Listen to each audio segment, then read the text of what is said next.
ना लाइव में के हुआ हमन के ना ऐसे मतलब ना ये हमन को बहुत गरीब आदमी है ना हमन के लाइव में क्यों ना आए हमके पता बा। ठीक बा कोनो बात ना बा।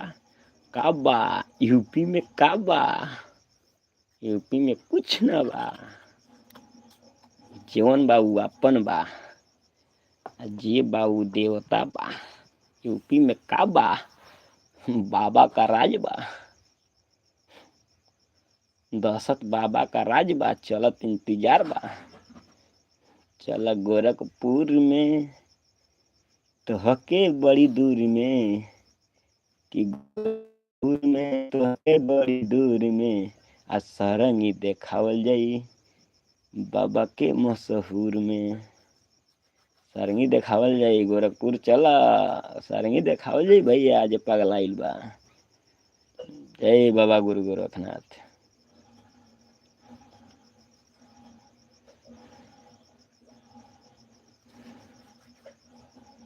मोहन की आईडी में केहू लाइव में ना आई भैया हमन को पता बा।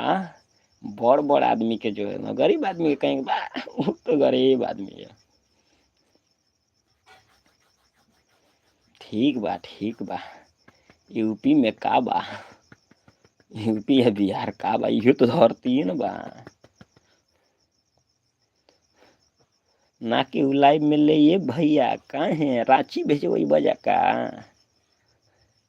विधवा पेंशन खाते आए हाय।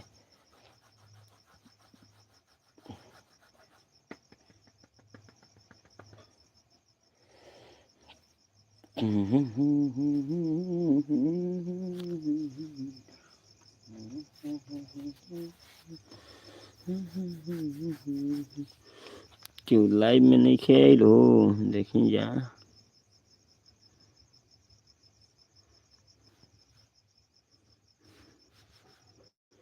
तो हारा लाल का कोई झंडियो नहीं खे देखा तो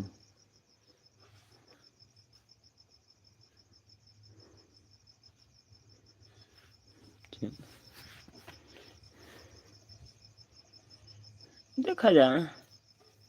तो हम लोगन से इतने रिक्वेस्ट बा कि हमार रोज कॉमेडी वीडियो चढ़ जाला राम भवन चौहान हर हर महादेव कॉमेडी वीडियो देखा रोज लाइव में हम ना रही ना बात भी फ्रेश भी है।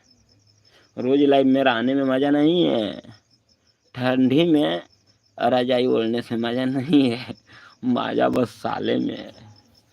साल होखो तो साली होखो ठीक है घर होखो तो घरवाली होखो लेकिन सही होला भाई होखे तो भौजाई होखे माई होखे तो बाप ठीक है सब देवता तमाम है। का देख ले बाड़ा जा कुछ देखला में मिल ली अरे जाके तड़ लाइक कमेंट सब्सक्राइब करा जा राम मोहन चौहान की ओर से एक आशीर्वाद दे जाता हम लोग देखला जा लाइव में आइए घर ऐसा घर में रही ना जाओ भैया लोगन का करबा जा। यूपी गाजीपुर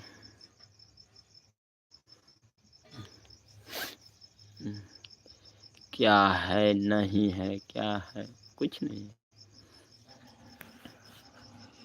ये गाना सुनी तो के हमारे ब्लूटूथ हो तो नहीं है बाजात का बताए चला जा ठीक है कौन बात नहीं है। क्यों कमेंट करत ना लाइव में तो हम बटले बाने